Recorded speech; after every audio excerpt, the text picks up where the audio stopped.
Welcome, everybody. It's so great to see you today. I'm here in our DPP Office Hours with fundraising legend Jim Langley. Hi, Jim. Hi Thanks so there, much for being here. Globes. How are you? Doing great. I imagine most everybody in fundraising now is absolutely nuts at this time, right? Oh, such a stressful period, year end, and trying to meet expectations under ever more difficult circumstances. So I'm looking forward Absolutely. to the questions and comments. I know it's never easy, and just changing philanthropic circumstances have not made it any less difficult. Absolutely. And this is kind of the time where we throw all that good fundraising, kind of our the basics, right? We throw them out the window and we just go after the dollars. So we need to hear from people like you to keep our North Star in the right place. So for everybody that's listening, Jim, I think you shared that you welcome questions. Please add them in the Absolutely. chat. Don't be shy, and don't be worried about putting tough information on the table. I know also from some LinkedIn posts that people said they wanted to follow up on some of those and ask questions. So looks like they're coming in. Got Sam and some other people in, familiar faces. Yeah, so we just look at the traffic on LinkedIn. People are receptive to new models. They have a sense that the old ways are proving less and less productive, that maybe we over harvested and underplanted and undernourished, and that people are looking for something more authentic. Younger folks are looking to things that are closer, smaller, cause-oriented, and seem to be turning away from institutions, particularly when they think they're too big, too remote. They're looking for lived realities. And as we said, Lewis, looks like the best case to be made these days is about people helping people. I look at these cases for support and I see institutional pillars, institutional objectives. I see all this attempt to brand and position, but without authenticity, without listening, without feeling as if they're responding to what you and I might talk about with our families and friends. So that ain't going to cut it. We got to be real, and we've got to sound like we're rolling up our sleeves and addressing real issues. As people say, we got to sound as if we get what's going Absolutely. on in their world. And I don't mean just in the fundraising world or the nonprofit world. I mean in the world of people trying to make sense of life and trying to do good with their lives. This is thank you so much, Jim. And while people kind of warm up and get started participating today, so everybody, please feel free to introduce yourself, say where you're listening in from, and ask your good questions, because today is actually office hours. It's not just a one-way webinar or broadcast. But Jim, while everybody is thinking about their questions, I have a question. Something that fascinates me about you is that you were very successful in a prior model of fundraising, and kind of grew up. And Yeah. I've read a little bit about your background and your parents' Shakespearean acting, and I see so much of that in you, and of course your experiences as a veteran, etc. Do you think any of that kind of, what is it that set you up to say, okay, we've done this very well, but like you said, it ain't working, let's be real? Oh, that's such a good question. How we call from our own experience. I was just thinking about that this morning. So, my parents began their careers on the stage and were Shakespearean actors, and they remain engaged in amateur theater most of their lives. And I remember my father, who then had a career with General Electric, saw that a professional summer stock group was coming into town and took me and said, let's go try out. And the play was Carousel. So at age 11, Lewis, I had my first professional acting role. And I played Enoch Snow Jr. in the musical Carousel, which many people will know. But one of the great lessons was, one, the show must go on. Whoever shows up, you made an obligation to put the show on. Doesn't matter whether you got a full house or not, you're going to go out there and give your best. Second, if you're in the same play for 2 weeks, and sometimes you're doing 2 plays a day or 2 plays a day on the weekend and one every evening, you notice the crowds react differently. Same script, same actors, but crowds can react differently. There's a different dynamic to the crowd. So just because something worked one day doesn't mean it's going to work the next day, right? So you realize, whoa, don't take anything for granted. Try to pick up on the vibe, see what's going on. And if something isn't working, try something else. You got to stick to the script, but maybe be a little more animated. Maybe you can ad lib. Maybe you can try something. So it was such wonderful experience that human dynamics are in constant flux, and the playing of formulas won't work. And then the second thing I'd say I learned as a reporter, of course, is the curiosity, asking those questions, and how people will open up to you if they think you're genuine and you have a genuine, you have a genuine interest in what they're saying. But there's a skepticism at first, but you hang in there and you keep asking probing questions, and information pours out at you. So I remember when I started fundraising, I was coming back and people said, how did you get this information, particularly like financial information about their wealth structure? As a young professional, they told me. And everybody was so surprised. So they trusted me. They saw I was genuine. They intuited that I wasn't trying to use it against them. So they wanted to share information to say, here's what my wealth structure looks like. Here's what I'm capable of giving. So let's work in this space. You see what they were doing? They saw me as a facilitator, and therefore they were guiding me. They wanted to give, but they were guiding me within a kind of a vector of purpose. Here's how I work. Here's what I have. Here's what I care about. And it was so funny, Louis, because, for all the pomposity that we see sometimes from some people in fundraising, what I learned was the vulnerability of, I'm here to do my job. Can you tell me how you want it done? And can you tell me how you'd like to work with me? Proved incredibly effective, right? Mm-hmm. So in that old way of doing things, I just went in and said, here's what I'm expected to do. What's the best way of working with you?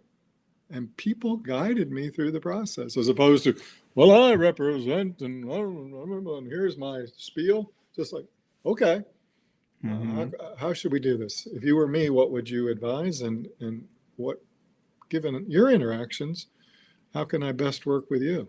Incredibly effective by presuming little and listening a lot. Thank you, Jim. And sometimes what I feel that, there's no magical sauce, right? And quality is just 1,000 of little things. But if anything, it's taking that spirit and institutionalize it, making it part of the culture, right? And I see a question here from Luther from JMU that's related. I'll read it. What are the thoughts on prioritizing cultivation based on engagement with institution instead of wealth ratings? So wealth ratings are at best a kind of a third level review. Don't start there at all. So if you sort of start with wealth screening, you're like throwing a huge net into the ocean and hoping to catch something, right? It's a net casting and it's misguided. The last data point I saw where there's something like 16 million millionaires in the United States, and about between 35 and 40% of them are philanthropic. You see, if you chase wealth, you're going to be successful 40% of the time, and you're going to miss the boat 60% of the time. So what do you chase? Philanthropic propensity. How do you know philanthropic propensity? By philanthropic giving. Nothing is more predictive of what we will do in the future than what we're currently doing. So we try to get at what are people giving to, and then what's the individual already inclined to do based on giving records or any evidence that we can find. And if we don't know, how do we use the first interview, the first interaction? Figure that out. What do you care about? What gets you up in the morning? I just want to work with you as gracefully as possible. Tell me, what gets you up in the morning, what you think needs to be done with the rest of your life. What do you care about? These deeper questions are more complimentary. And again, people will start to tell you their story. By the way, I just saw this allusion, I'll call it, from an organization called American Philanthropic, which is in the business of retaining donors, right? So you see them advertising a lot. We retain donors, and they say, give us your data, and we'll go interview them and listen to them. And so the tease they gave, which many of us know from doing lots of research, is the big takeaway. The reason that most organizations lose donors is they don't give them a chance to let donors a chance to tell their story. We keep talking about storytelling, and you and others, Louis, keep emphasizing story listening. You don't want to hear a story until I know you like fairy tales, or you like quest narratives, or you like action stories, or you like moral stories. Then I can tell you a story that I hope resonates with what you already care about. But if I just start telling you stories about why I'm important, you go, oh, here we go again. And one day that where our egos are less full, we might call it story regurgitating, right? Oh yeah, what I call, the things. There are a couple of phrases you'll have to everybody have to forgive me that just raise my hackles. One is low hanging fruit, and the other is elevator pitch. How about elevator interview? If you only have like 30 seconds with somebody, you're not going to make an impression on them by making a pitch, but by asking a question that causes them to go, how interesting, that causes them to think after they walk out of the elevator, what an interesting question. I got to get back to that guy or gal and continue that conversation. Lovely. We have some very substantial questions, which we warmed them up here.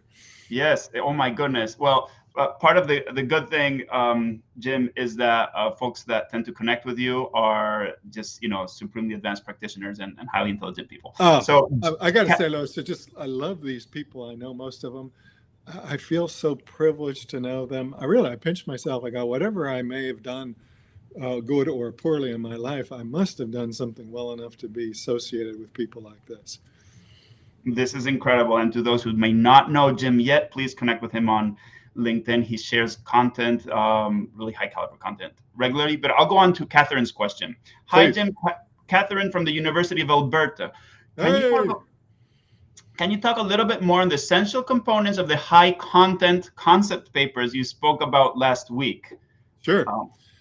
Sure. This is so important. Now, sometimes, people think you're revolutionary or you're saying something that hasn't been said before. I just learned this, throughout my life, that when you're dealing with people, that information is much more, they're much more receptive to information, that information is disarming, and that anytime you start to, put a spin on it, hype it, over-present it, over-tell it, they get the sense they're being sold, pitched, and they react differently. So give them information.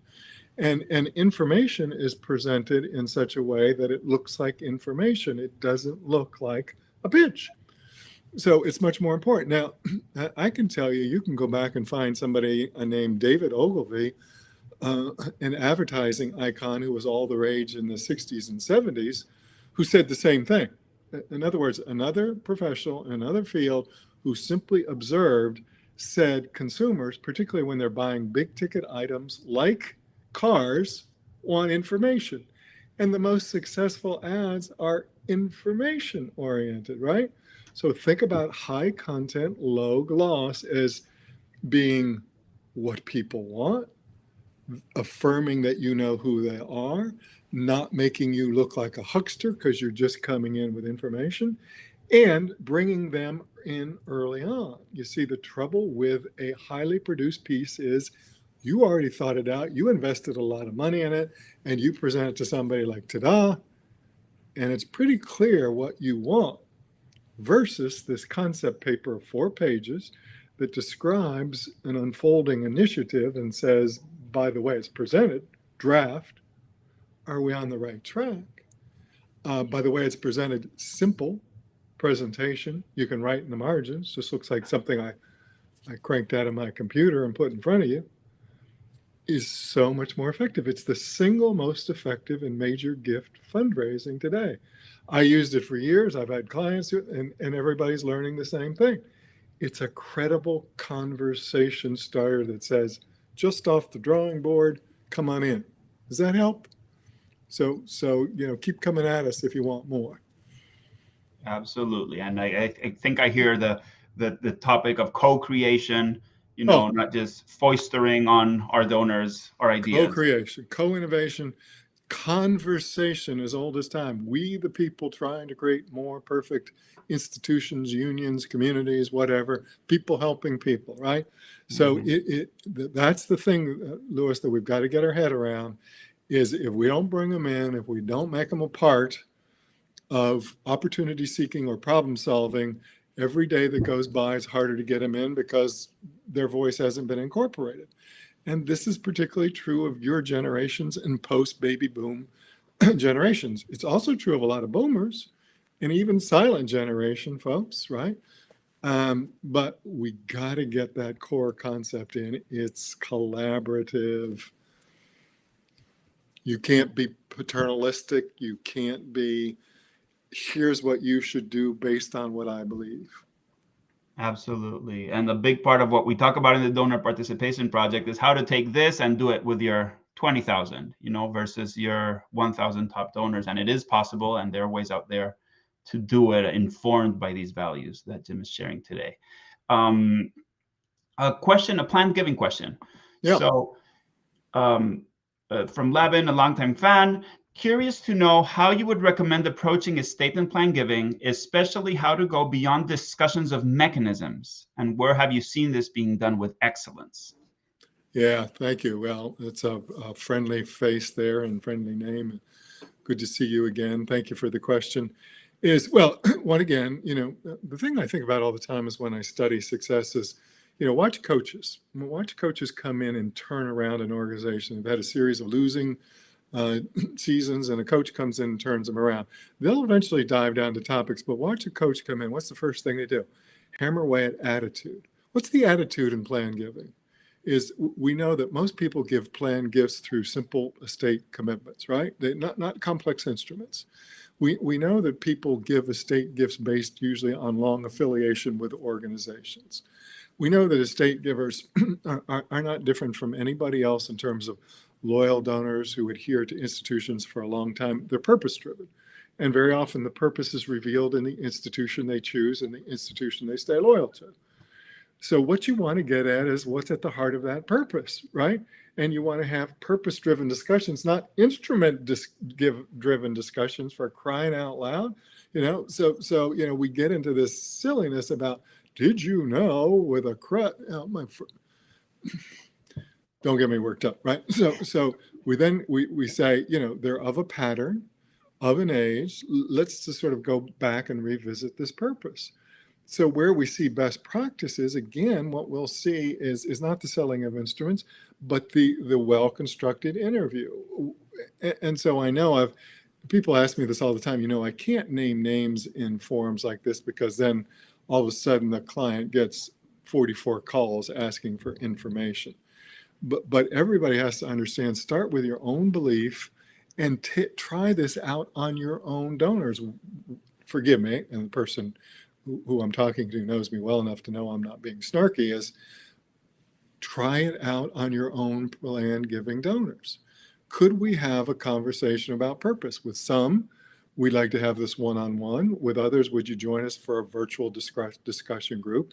And start giving us, why you've affiliated with us for a long time, what's been most rewarding, what's been least satisfying. As you think about what's important to do going forward, what values would you have us hold to? Where do you think we need to make change? What do you think is most important for this institution to preserve? You see what I just did there? You tell me what's most important for this institution to preserve, then I know how to have an intelligent planned gift conversation with you. So that's what good institutions do. I can't name them, won't name them, but they try to make it as meaningful as they can. They don't try to just get an unrestricted gift. They see somebody moving in that direction, and they do the autobiographical interview. Let's talk about your life, how your values were formed. Let's talk about why you first gave. Let's talk about your most satisfying giving experience. Let's talk about what still maybe feels like it's missing in your life and yet to achieve. Let's talk about what you'd like to pass on to your children and grandchildren, just in terms of values and purposes. You see? These are wonderful conversations, and I promise when you engage them, you'll remember them all your life and you'll count them the most rewarding moments in your career. Folks, I hope you brought a notepad today. And also, I see some suggestions are coming in from other people, right? So please pay attention, because I learn every time I do one of these things about other sources, about best examples, best practices. People start to contribute to where those are. Louis, do you remember, while other questions are coming in, I talked about creating not legacy societies, but certain affinity societies like arts and letters, or maybe, and you mentioned maybe there was some technology that would help with that. But I think we keep getting caught up when I say legacy is not what people really want. It's perpetuation of purpose. And very often those are micro communities, and they may have to do with, I want to continue to help at-risk teenagers. I want to continue to help first-generation students get a college degree. I want to help people with mental illness, find their footing, right? All you have to do is sort of keep track of what people's passions are, what their purposes are. And as you start to see clusters form, put them together. You don't have to create formal societies, put them together. If you're at a university, let's say, and clusters start to form around a certain topic area, start looking for thought leaders in that area and say, would you spend some time with some state givers or state prospects, sharing, because it's going to be in your life, in your enlightened interest to sort of share what you're doing, because they're inclined to lean that way. Just start listening, aggregating, putting people together, kindred spirits, and watch what happens.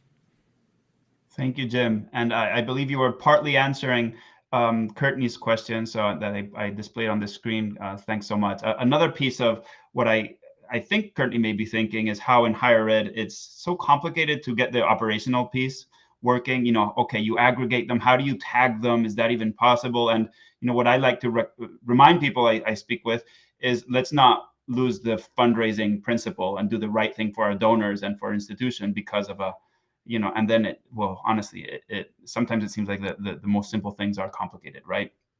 But do right by the donor, and the rest takes care of itself. And sometimes you subordinate in the long run, in the short run, for what you can gain in the long run. I've shared this story, but it's, again, quick anecdote. I talked to a gentleman, very successful, was interviewing him on behalf of a client for a feasibility study.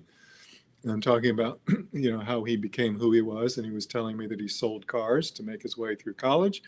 And at one point he told me that he was making more than the faculty selling cars, used cars. I said, how'd you do that? He said, I started, I just followed my instincts, he said. And so if somebody came in and wanted to buy a car that evening, I'd say, if you wait till Saturday, it'll be on sale. And you'll sell and you'll save. Every time he just guided people to getting the best value. Guess what happened? Those people went and told their family, their friends, go buy a car from this guy because he'll be honest with you and treat you right and steer you toward the best deal.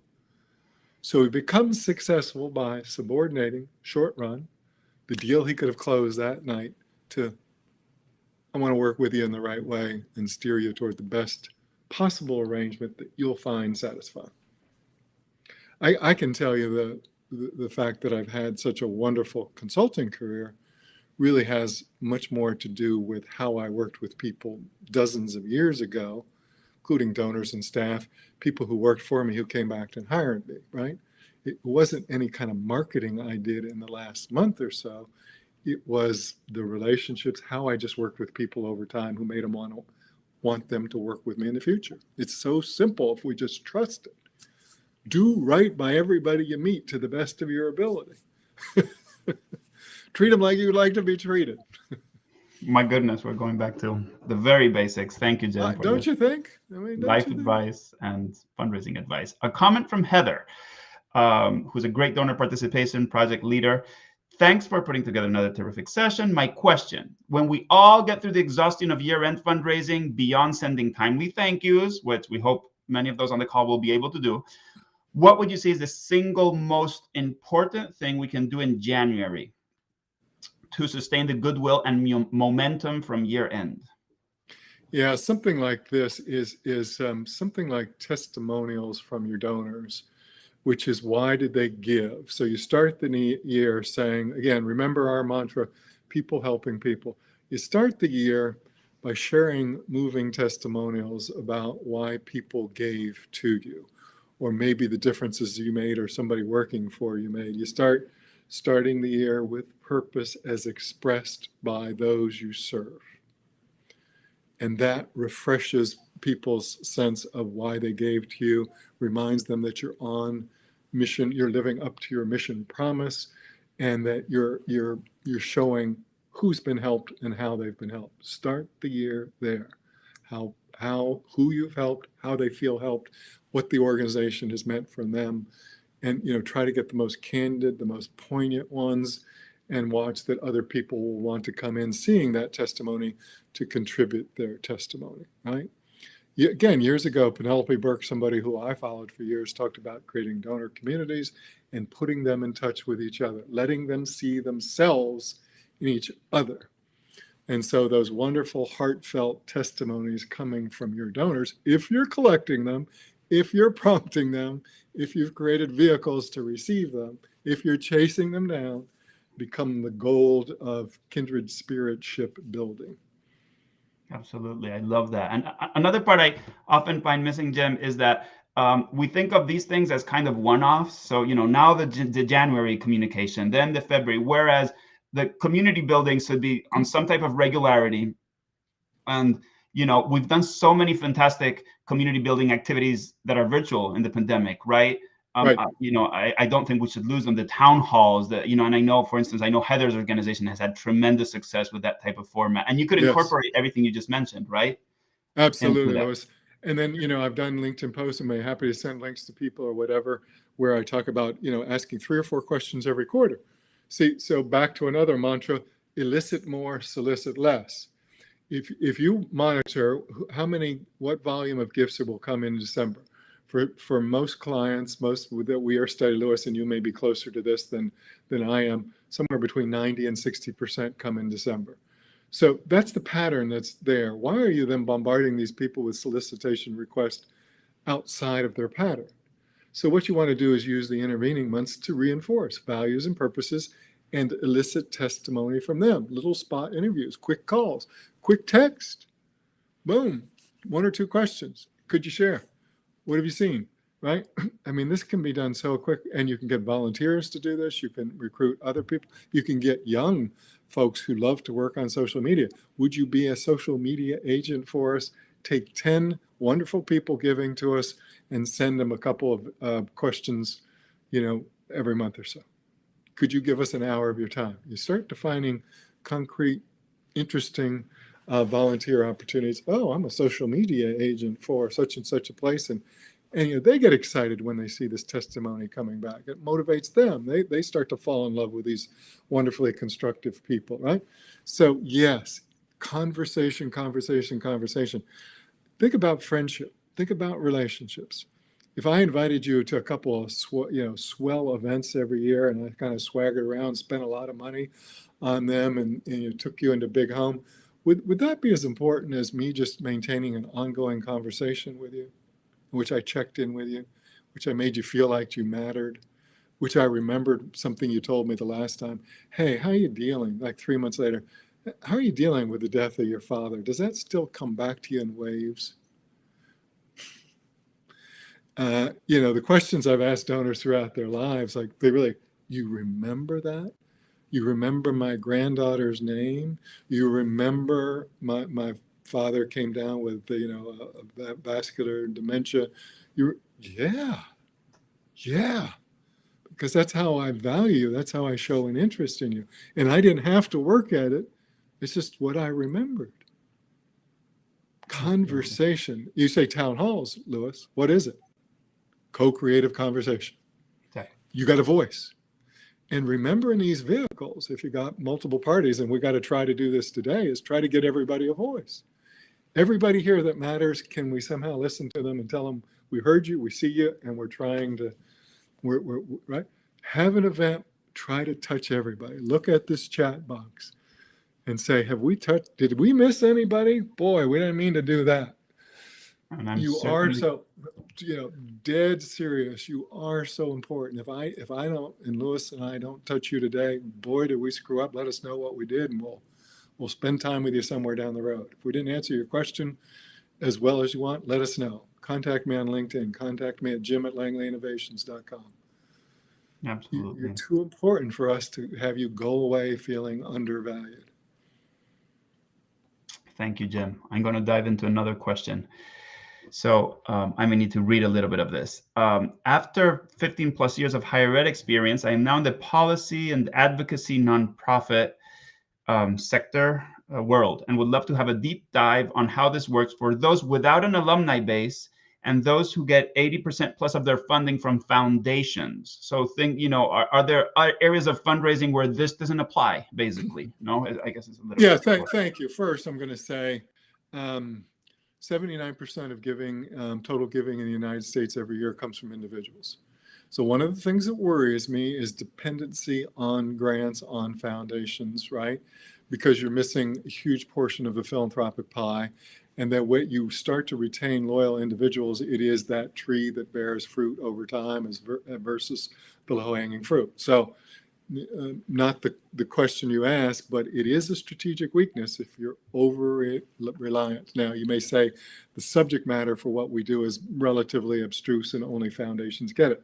Still, I want to be careful because I want to say, then look at the makeup of the foundation board, and you're going to see individuals who care about it.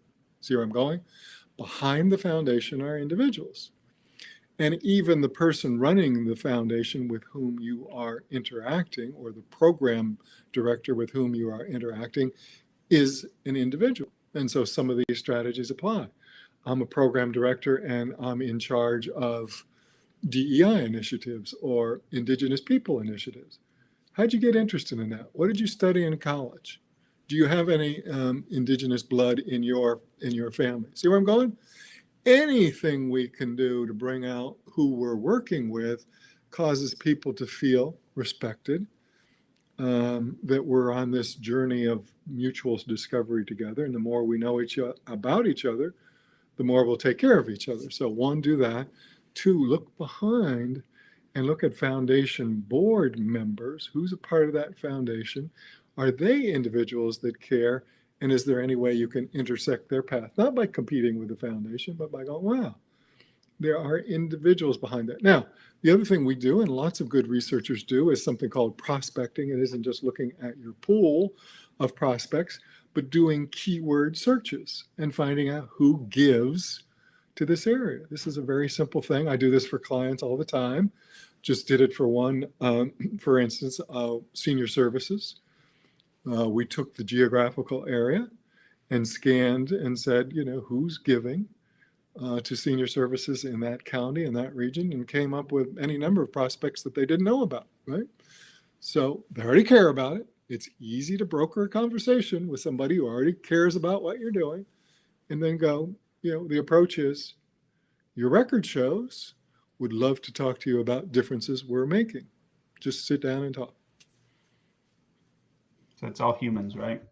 All humans. It's no matter who, and corporations, even though corporations, are usually access. That's what corporations are about. People, knowledge, product, lifting product.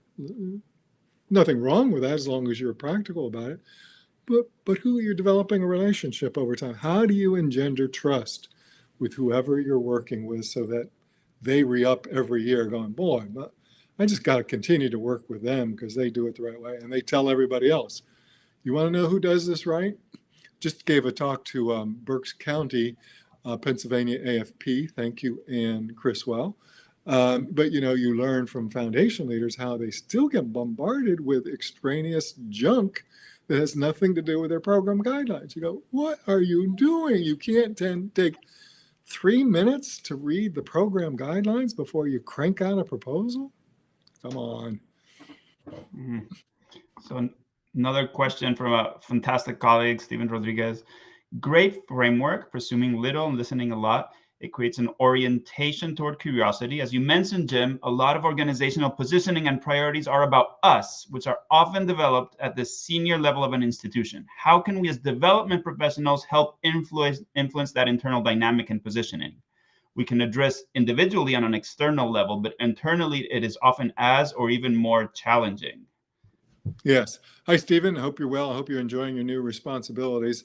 So you're saying, you get the fact that it can't just be the foisting of us on people, that it has to be dynamic, that we have to listen to what people care about, but the challenges are internal. Well, sometimes data, sometimes by assigning probabilities, sometimes by intersecting the strategic planning process to say, if this is truly strategic, what we have to do is look at the intersection of internal aspirations with external realities. So, you're saying you want unrestricted income, and that's now the most difficult thing to get. So if you want, you're going to take our team and park it on the steepest possible slope with the lowest probability of return. But if you started to speak to sustainability, or you started to speak to DEI, or you started to speak to job force issues, or economic development, if you started to put something out there, boy, do we know where there's interest and potential. So what is it that we're trying to do here is spin our wheels, throw as much fundraising effort as we can at the least profitable and probable, or the most probable. What is it that we're trying to do? So keep setting up the paradigm of what do you want? The other thing is trying to bring more outside voices in, Stephen. So how we do, like, we listen and we hear and then we try to convince. What about inviting powers to be to virtual town halls in which you try the ideas that they're asking you to raise money for? You go, great, let's vet them with 25 of our most promising prospects and best donors. But I need everybody here advocating for this idea to join me on this virtual town hall and let our most probable donors, our most loving devotees, tell you what they like and don't like about the idea. You see, we keep trying to tell them what we hear. Let them hear it for themselves. Create the means and mechanisms for the donor to speak directly to the proponent of bad ideas within. Create a little Shark Tank. I'd love to be a fly on the wall. Yeah. That's what I've learned is I keep telling them, they go, well, who's he? Okay. And I'd even do that. Even do that when we get back to say to donors, you could render a great service if you would attend an event on campus in which we're going to do some ideation, and you just, through your philanthropic lens and experience, give candid response about what you like and don't like what's being proposed. Many of them would love it, and man, would people inside benefit from hearing directly from the horse's mouth. Absolutely wonderful. I find sometimes also you can kind of gently guide through, how you structure the problem. So if it's a letter, and it always comes out just being us, we'll have interview questions for the signatory, kind of take that structural approach too, that, to highlight those, where you want to go, where it's most effective. Yeah. And so Stephen was also asking about this, orientation to the curious, but Stephen, this, I think we're the curious ones. Maybe we can spark something curious within. I learned to quantify as much as I could in terms of data and just, come back to people and say, but this is what we're learning. This is what we're learning through telephone calls or annual giving calls. We're quantifying what we're hearing. We have all our frontline field officers asking consistent questions. Here's what they're hearing. We're comparing this to national studies. These are the national trends about where giving is going. You just keep, doing what good consultants do, is holding up this mirror of objectivity to the people within. You've got to become educator in chief, and you've got to become the philanthropic educator in chief, and you will do that extraordinarily well, Stephen. Thanks for the advice. Let me hop on to another question for everybody who joined in the last few minutes. We're very fortunate to have Jim Langley here today doing office hours with us. To those who might be interested in learning about the Donor Participation Project, just Google us.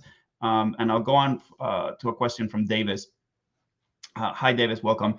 Could you talk a bit about qualifying and engaging parents of students in a higher education setting, particularly in an effort to standardize the parent discovery process? Do you have any suggestions of questions to ask parents or ways to structure welcome interviews with parents who may be new to the organization and not yet given, but who may have a history of being philanthropic at other places?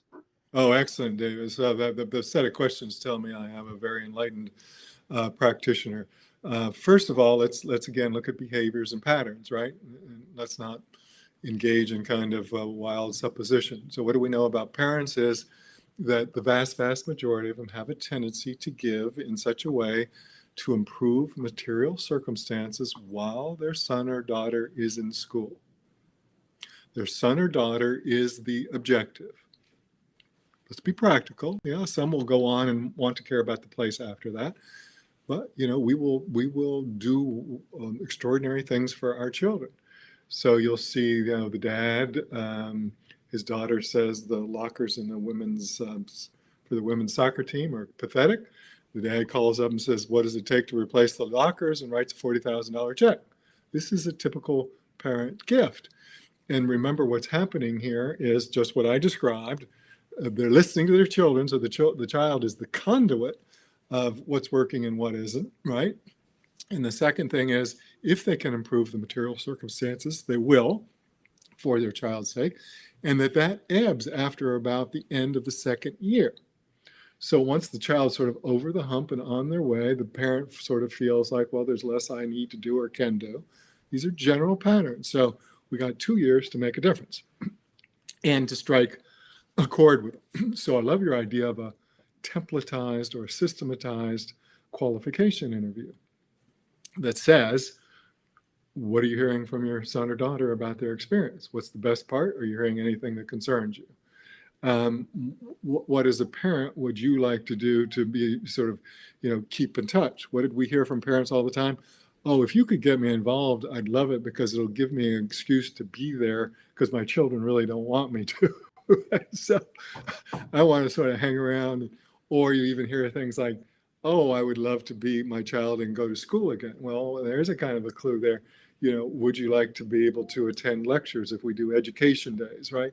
So, what are you hoping to have from the experience as a parent? Because self-interest is always powerful in all equations, and self-interest can be enlightened, but let's face it, we want to be delighted and have our hearts warmed or do things that we think are satisfying. So, asking those questions for high-end donors, because we all have to be practical. Something we learned was to basically get the dean of students or the top person in student affairs in front of them right after Thanksgiving. Why? Thanksgiving was the first report home and often the first visit home. So the child comes home and debriefs. And usually, in most places, the report is positive, but there could be yes, but. So we went to those high-end parents and said, our dean of students or whoever the top authority, vice president for student affairs, is available to meet with you in small groups, 8, 10, 12, virtual kind of salon event. If that's familiar with anybody, everybody around one table, small group, co-creation, intimate problem solving. Invite them in cohorts of 8 to 10, probably virtual. You may do some real. And what we want to hear is what you're hearing from your children, and then what we can do to reinforce the good and what we can do to negate whatever frustrations you hear. So you're going to talk to a difference maker, right? Boy, could we get their attention. Then we ran around the table and said, what are you hearing? And most of it was positive. So every parent came away feeling really good about the experience, and then they could speak directly to someone about what they wanted fixed or what they thought could be done better. And that set up the giving proposition. So we looked legitimate. We looked into it. Here's what we can do with the resources we have. But if we had X more, we could. I actually worked as a consultant with a parent who gave $10 million to a new building complex because they were dissatisfied with the housing arrangement. And so I laid out on behalf of the client as a consultant in a feasibility study, and she felt so listened to and respected. She said, I've got to put my money where my mouth is. Just send me the proposal that responds to this. $10 million from a parent who lived overseas. So I hope that answers your question. Is love the idea of templated 3 to 5 questions. Everybody gets asked, but you see what you're trying to get at. What are you hearing? What experience do you want? What do you think's the way that you can work with us to make differences? What's the vehicle? But plunking everybody in a parents association, which is really a fundraising vehicle, isn't as good as, again, maybe tying them into the school that their child's going to, the sport they're going to the passion point, rather than the big bland construct, Parents Association. Thank you, Jim. I'm going to add some levity here. A really difficult question from Meredith. How many of us would drown in the fundraising Shark Tank? Yeah, really. And what would that tell us? How many of us, or how many of the people that are asking us to raise money for naive or ill-conceived ideas could stand up to a Shark Tank environment where the philanthropic investor is saying, how did you come up with that number? Tell me about the budget process. What's the rate of return on the investment of $1 million? Boy, would that be helpful. But how many could stand up to it? How many times, even today, do I go to people who are clamoring for money, saying they feel somehow not well served by their fundraising arm? And I go, what would you do with $1 million? And they can't come up with anything other than endowment. Cannot tell me what they would do with $1 million or what differences they make. Just process. I'd study more. I'd engage in more. I'd keep more people happy. I'd give faculty. But what differences would you make? They can't tell you. Wonderful. I'm seeing lots of comments. If we missed you, please feel free to repost since there are so many. But and if we didn't answer it correctly, just push back. Oh my goodness, absolutely. I have a question for you, Jim. Let me turn off the comments here. So, and it is about exactly, you mentioned that Parents Association or, method, technique, and it kind of reminded me of, I was honestly reading through some of your blog writings from the past, and you were sharing about, what has changed substantially in higher education is that people graduate and they have a lot more debt for possibly the next 10 years, which means that they're not going to give so much. And if giving is the only engagement mechanism, then we're going to lose them and they're out of the habit, and good luck getting them back, right? Absolutely. So what is, what do you tell your clients? How do you advise people to think of that kind of smaller level engagement giving versus engaging?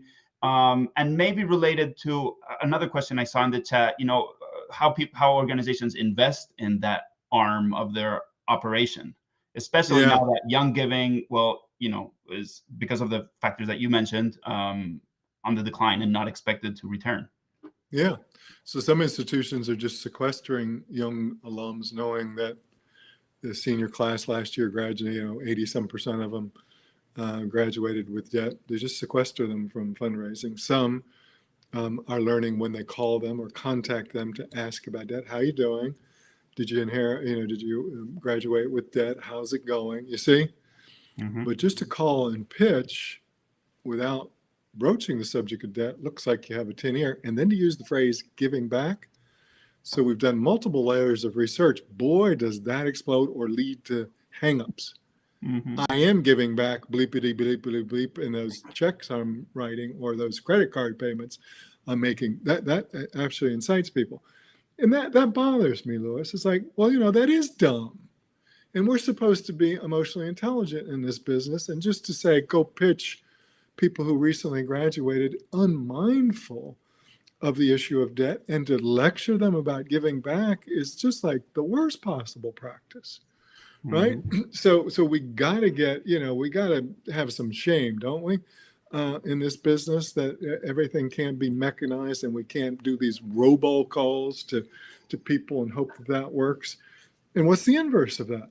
Listening, checking in, waiting, giving them time, or just sort of say, they're in tough situations, but if we give them tantalizing ways of giving forward, maybe they would love that. So one of the things I liked that Simon Fraser tried, and I think had great success with, this is an institution in Canada, in Vancouver. Somebody just tried, wait a second, are there single parent students out there? Single parents, they're going to school and they're raising a child by themselves. And so they just sort of tried something in the annual fund, what I'll call a portal purpose, and they got this flood of responses from people who were just that. and said, well, that's who I want to help. How can I help them? Then they got them to write sort of letters of encouragement to post them on a bulletin board. And so the current students could go by and see not only these gifts, but, I know it's tough. You can do it. Stay with it. Here's how I coped with it. You see what just happened there? People helping people. Not these institutional categories, but these human categories. First generation, maybe first generation / first generation indigenous, first generation, right? Start telling who's in these cohorts, who you're working with, what their lives are like, and see who identifies with whom. Not that you can always direct giving there, but I've mentioned this 1,000 times. Veterans, I care about them. I am one veteran. Some poor soul going through, struggling with PTSD, trying to turn his or her life, or I get emotional just saying it. How can I help? How often do I hear that opportunity? Simple as that, no? Yeah. Hear that, whose they are. Here's what they're struggling. Here's what we're trying to do. Here's what's working. If we had $10,000, $50,000, here's what we would do. There it is. There's your perfect case for support. Segmented, logical, outcome-oriented. Thank you, Jim. For those who are on the call, Meredith shared a great article. Please do feel free to share your feedback or even your closing thoughts or closing questions in these last 5 minutes that we have. We've been very lucky to have Jim Langley with us here today. And Louis, thanks to you, we're going to be doing this every month for a few months here and see if it works. And so tell us what works and what doesn't work. Again, it's not just an event. It's a part of a relationship that we want to sustain through multiple channels. And LinkedIn is a good one. We're trying this as an adjunct to it. So we're kindred spirits. We all value the support that we can provide for each other. So tell us how we can do this better. Absolutely. Well, it looks like folks are winding down, and maybe we should too, Jim. We'll meet with everybody the first Monday of December.